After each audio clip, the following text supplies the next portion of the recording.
Well, welcome back, Virgo. It's November 2022. Dadici here from astrology.com.au.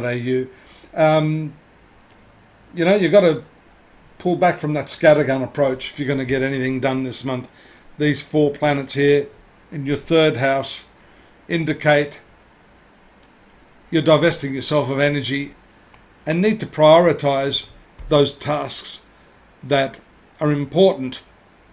You're saying yes to too many people, and really you've got to establish whether those people are genuine or not in the way that they are treating you. That's a little exercise for you to do as these planets transit the 3rd house. You've still got a lot of drive and energy there for your work with this retrograde Mars in your 10th house of career. That retrogression is going to continue, and planets are usually empowered in their retrograde motion. So a lot of drive and potential to earn better and to achieve some acclaim. The full moon lunar eclipse occurs here in your 9th house this month. That's important as it has to do with legal matters, any sort of bureaucratic issues that you've been trying to get sorted out. That may come to the fore, and there may be some sudden and unexpected twists and turns in that as a result of that connection with Uranus immediately after that lunar eclipse.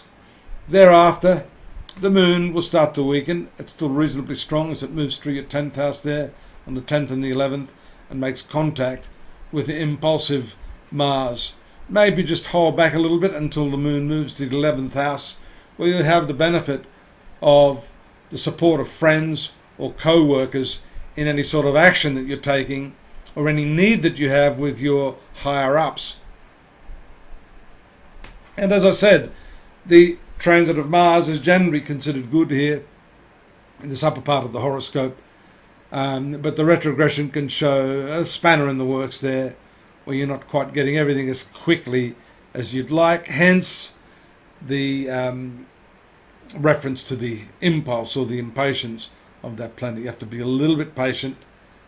You may do a little bit of meditative work there during the low-key transit of moon in the 12th house here, 15th and 16th.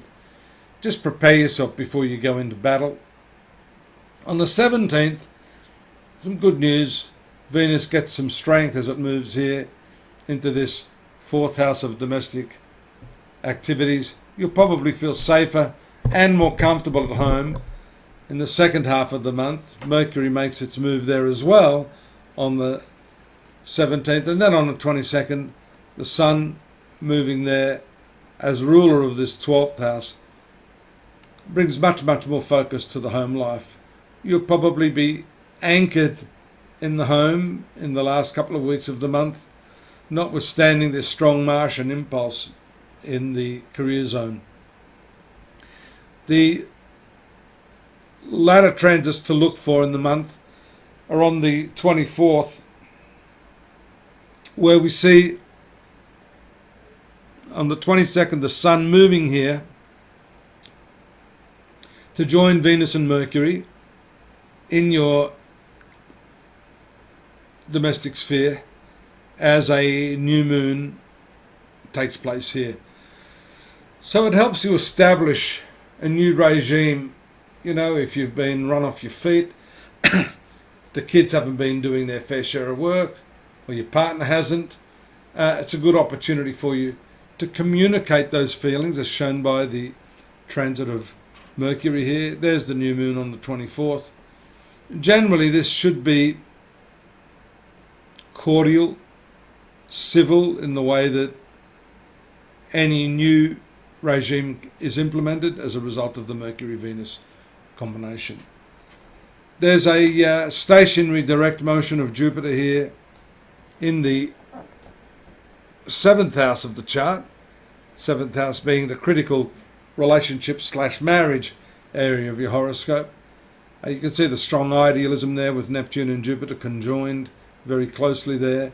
The forward motion of Jupiter also tells us something about your partner, because Jupiter is one of the rulers along with Neptune of this 7th place, and so there might be some clarity that you'll receive from your partner at this time. This also extends to business partnerships.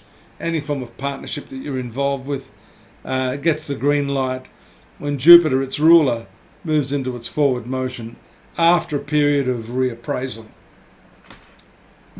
Well, I hope you'll join me again next month. If you're new, thanks. I hope that was brief but illustrious in some ways. There's more information, in case you didn't know, at astrology.com.au. Follow the links there to get your chronological transit list each month on the house. Drop me a line, but don't forget to subscribe. And then I'll see you here again next month. Stay safe. Bye-bye.